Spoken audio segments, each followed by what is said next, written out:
राजस्थान की 199 सीटों पर शनिवार को मतदान संपन्न हो गया। सुबह रफ्तार कम रही लेकिन बाद में मतदान के आंकड़े बढ़ते रहे। इस बार राज्य में बम्पर वोटिंग हुई है। इस रिपोर्ट के जरिए अब हम आपको बताएंगे कि आखिर राजस्थान में बम्पर वोटिंग के मायने क्या हैं। राज्य में शाम 5 बजे तक 68.24% मतदाताओं ने अपने मताधिकार का इस्तेमाल किया। उम्मीद जताई जा रही कि इस बार 2018 से ज्यादा मतदाताओं ने वोट डाले होंगे। बढ़े हुए मतदान के कई मायने निकाले जा रहे हैं।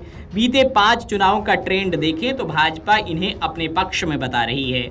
वहीं रिवाज बदलने की बात कर रही कांग्रेस इस मिथ को भी तोड़ने की उम्मीद जता रही है। हालांकि तस्वीर 3 दिसंबर को स्पष्ट होगी जब चुनावी नतीजे आएंगे। आइए जानते हैं कि बीते 25 साल में कैसे अलग अलग चुनावों में मतदान बढ़ा और घटा और कब किसकी सत्ता आई। तो राजस्थान विधानसभा के लिए 7 दिसंबर 2018 को मतदान हुआ। परिणाम 11 दिसंबर 2018 को आए। अलवर की रामगढ़ सीट छोड़कर बाकी 199 सीटों पर मतदान हुआ। इस चुनाव में कांग्रेस ने भाजपा को पटखनी देते हुए 99 सीटों पर जीत हासिल की। वहीं भाजपा को 73, मायावती की पार्टी बसपा को 6 तो अन्य को 20 सीटें मिली थीं। पिछली बार के मत प्रतिशत के आंकड़े देखें तो राज्य में 74.06% लोगों ने अपने मताधिकार का इस्तेमाल किया था। इनमें से पुरुषों की मतदान में भागीदारी 73.49% और महिलाओं की 74.67% थी। पार्टीवार आंकड़े देखें तो 2018 में राज्य में सत्ता में लौटने वाली पार्टी कांग्रेस को 39.30% लोगों ने वोट दिए थे।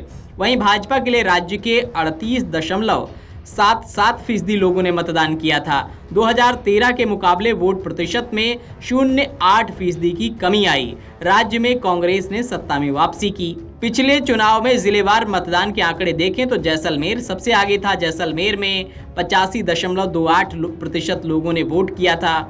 इसके बाद हनुमानगढ़ में 83.32% और बांसवाड़ा में 83.01% वोटिंग हुई थी। वहीं सबसे कम मतदान पाली में महज 65.35% हुआ था। इसके बाद सवाई माधोपुर में 68.05% मतदान हुआ था। 2013 पर अगर नजर डालें तो 13 दिसंबर 2013 को राजस्थान में विधानसभा चुनाव कराया गया था। हालांकि चूरू विधानसभा क्षेत्र में बसपा उम्मीदवार जगदीश मेघवाल के निधन के बाद वहां चुनाव स्थगित कर दिया गया था। इस चुनाव में प्रदेश भर में 75.04% लोगों ने अपने मताधिकार का इस्तेमाल किया था। 2008 में हुए मतदान के मुकाबले वोट प्रतिशत में 8.79% का इजाफा हुआ। इनमें से पुरुषों का मतदान में योगदान 75.44% और महिलाओं का 74.67% था।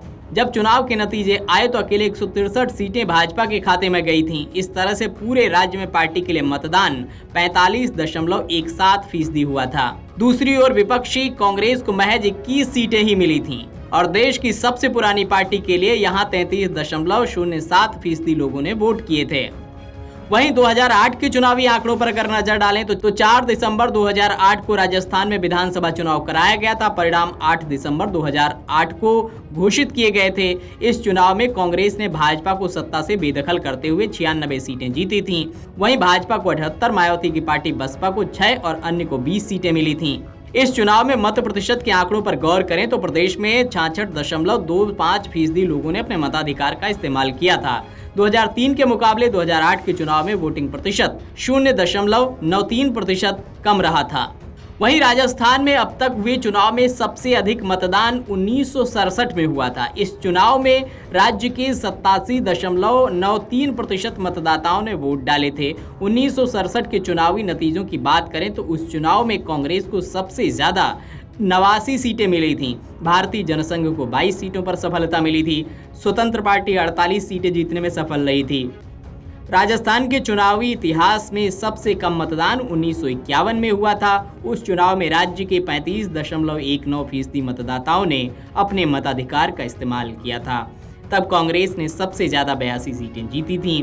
35 सीटों पर निर्दलीय उम्मीदवारों को सफलता मिली थी। वहीं अगर बम्पर वोटिंग की बात को समझें तो मध्य प्रदेश में पिछले 5 विधानसभा चुनाव में हर बार वोटिंग बढ़ी है। 2003 में राज्य में 67.25% मतदान दर्ज किया गया था। 2008 में यह आंकड़ा बढ़कर 69.28% पहुंच गया। 2013 में वोटिंग और बढ़ी और इस बार 72.07% लोगों ने अपने मताधिकार का इस्तेमाल किया। पिछले चुनाव में फिर अच्छी खासी संख्या में लोग मतदान करने के लिए घर से बाहर निकले और राज्य में 74.97% लोगों ने मतदान किया। वहीं इस बार राज्य में 77.15% वोटिंग की गई है। मतदान के हिसाब से नतीजे देखें तो 2018 को छोड़ दें, परिणाम भाजपा के ही पक्ष में रहे हैं। इस चुनाव में भाजपा को 109 जबकि कांग्रेस को 114 सीटें मिली थीं। Video desk अमरउजाला.com।